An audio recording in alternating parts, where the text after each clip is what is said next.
What's going on, guys? Tougie here, back again. Can you believe it? For only the third time throughout NHL 23, we have a roster update that is out for Xbox Series consoles, both, of course, S and X. Again, unfortunately, EA did not make roster sharing cross-platform this year, and that goes a long way into why there were only 3 updates. I had 8, I think, last year.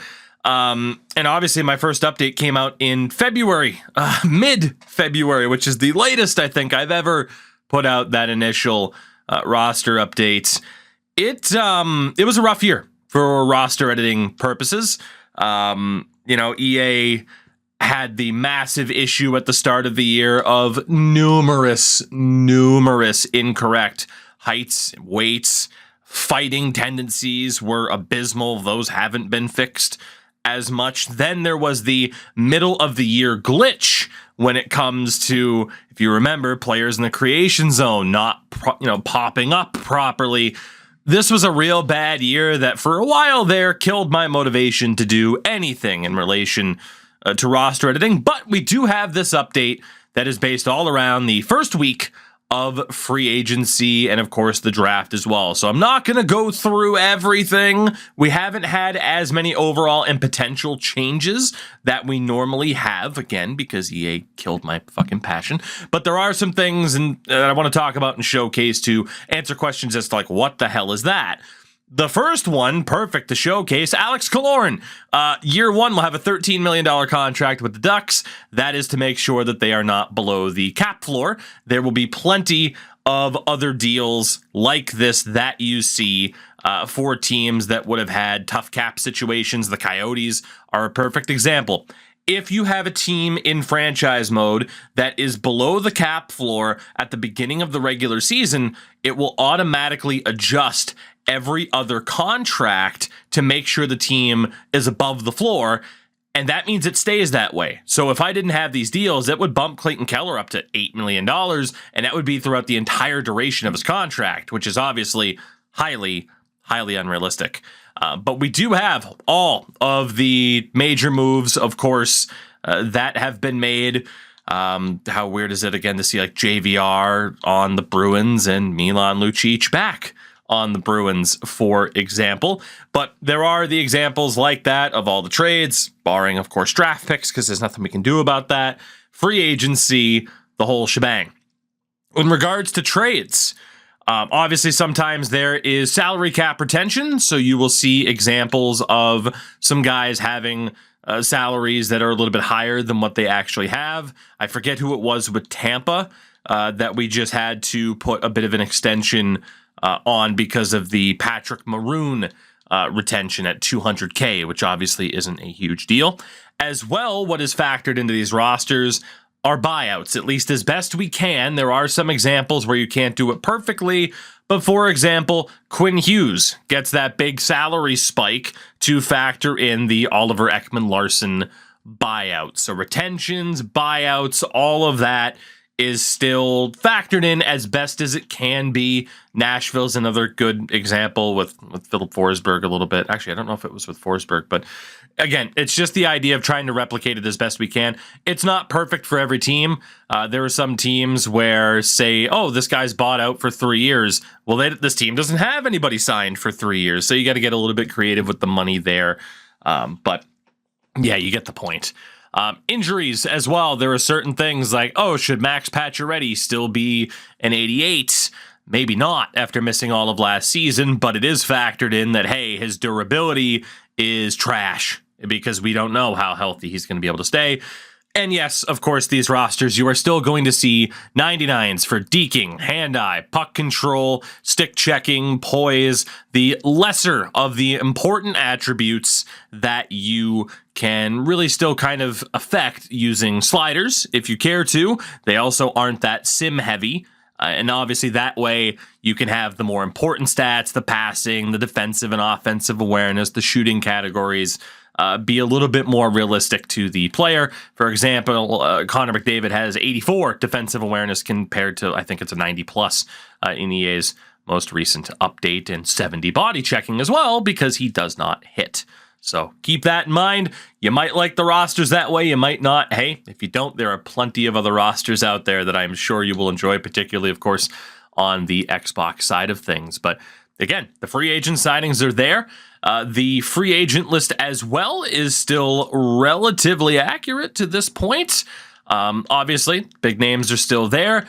I suggest if you start a franchise mode, you turn off computer trades and waivers, but you won't be able to stop the AI from signing people like this who have yet to sign their deals.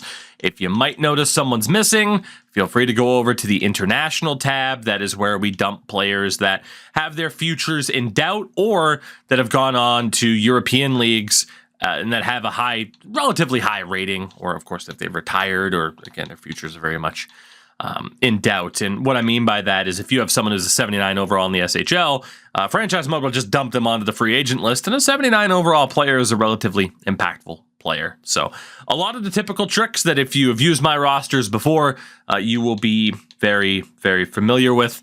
AHL as well. Worth noting, these rosters aren't perfectly accurate if someone's contract expired in the AHL and they haven't signed somewhere else yet. For the most part, they are still left on the AHL team because otherwise it is very, very difficult to properly fill out an AHL team. And at the end of the day, it's not a big deal. Their contract's up at the end of year one, and odds are if they're on an AHL team, they'll end up being free agents like they are in real life anyway. So I think that covers all of the primary things in regards to free agency and how the NHL rosters are balanced. The other big aspect is, of course, the draft. Now, there is a very notable roster that is out there right now that decided to take the top 60 draft picks or so and put them onto their proper teams, i.e. Connor Bedard and such. Obviously, you cannot do that in this game. If you are trying to move the actual Connor Bedard, because he's 17 years old and we cannot edit player age, which sucks, but it is what it is. So that alternative is to then make Connor Bedard as a cap, and not a Washington Capital, but as a creative player, and then put him with Chicago rights. Obviously, that can cause some issues, which is why I haven't gone that direction. I'm not saying it's the right or wrong thing to do, but if you do go that direction, obviously, if you care about player pictures, that doesn't help. And obviously, if you want to make sure they don't play in Season 1, you have to drop those overalls a little bit to the point where the AI will not play them in Season 1. So Connor Bedard, you're talking about heading into your first real season, would probably be more of a 78, 76, maybe even a little bit lower because Chicago's roster is that bad. Whereas, of course, I have the full intention of making him a very much an impact player right out of the gates. So I elected not to go about that way, but we have gone back through and re-edited a lot of the potentials based off of where people were drafted, which again, people will disagree with, but that's the format that I'm more comfortable with instead of, well, Matvei Michkov should be medium franchise still. He's not. And the typical spot that I put people in that are drafted outside of the top 5, the first forward and the first defenseman, so long as they're still in the single digits for where they were drafted, end up with a high top 4 for defense and a high top 6 for forwards. So Matvei Michkov ends up being a high top 6. Do I think he could be better than that? Yes. But like I said, that's a whole nother can of worms where if you want to say, oh, well, this guy probably shouldn't have fallen, well, then there you go. Also, Adam Fantilli's probably due for an overall upgrade. I will admit to that. Around the time he was drafted, it was the question of, oh, is he going to go pro? And it was like, oh, maybe not. And then, of course, he signed with the Columbus Blue Jackets, and I just forgot to edit him. But yeah, if you could easily put him up to like a 78 overall, no problem. He's clearly going to be in the NHL right out of the gates. But yeah, for the most part, in terms of creative players, obviously there are a ton. Some, of course, who are under contract, some of whom will be in the draft in the next few years, some of whom were in the draft this past season. Again, the general guide to remember for forwards in this draft, Connor Bedard, high franchise, right? I believe Fantilli at least had that high elite there. But for the most part, if you're a top 5 pick, it's medium elite. Again, we mentioned the one high 6 in regards to Matvei Michkov. And then most of the first rounders are still a medium top 6 forward. Second rounders, high top 9. Third and fourth round, medium 9. Fifth and sixth round, medium bottom 6. Seventh round, high AHL top 6. So that is the kind of scale for forwards. And of course, throughout the years, we adjust as we continue to see how players have developed. And of course, for defense, medium elite for the top 5, high 4 for the first defenseman, medium 4 for the rest in the first round, high top 6 in the second round, medium 6 in the third and fourth, medium 7th in the fifth and sixth, and high AHL top 2. Goalies, if they're taken in the first round, it is medium elite. Then you have your medium starters. Then third and fourth round is fringe. Fifth and sixth rounds backup. So again, that is the general scale that everyone starts on. So, and of course, if someone wasn't drafted, who was expected to be drafted, well, for the moment, we do have to drop them down to medium AHL. High end, of course, it depends on forward or defense. But yeah, to look at Matvei Michkov, for example, he's the one where it's like, man, look, if you want to put him at low franchise, I get it. If you want to put him at low elite, I get it. Although in the game, he'll be a third round pick because the game's stupid. If you wanted to put him wherever, I wouldn't blame you. Again, it's a complete toss-up. I'm not saying like this is the definitive way to do it. It's just the way that I chose to do it. He does keep the abilities though, which is not what I typically do. High 8 or high top 6, for example, for me normally ends up with silvers. Still gave him the gold to make him a difference maker, but obviously too lower overall to replicate the fact that he's probably not coming over for a few seasons until he does, because that's hockey and things can change. So a lot to keep in mind, but the gist of it is updated, accurate rosters in terms of transactions. The draft and potentials across the board have been edited. We've added in more players who were drafted in the first round. And all in all, I feel like it's pretty well set up to have fun for the rest of NHL 23 before we get to NHL 24. So if you would like to download these rosters, again, they are available now through the roster sharing tab. And of course, just search for Tougie, Tougie. We just put this one out fresh. Tougie 24 version 3 free agency. Check it out now. And again, support fellow roster editors as well. It doesn't matter what console that you're on there. I can guarantee it. There are people out there putting in good work. So make sure to support people.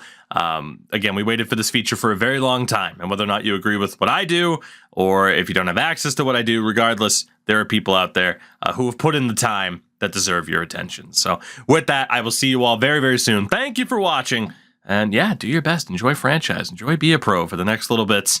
Before, again, NHL 24. Well, it's like, what, 2-3 months away? It's going to be a long summer.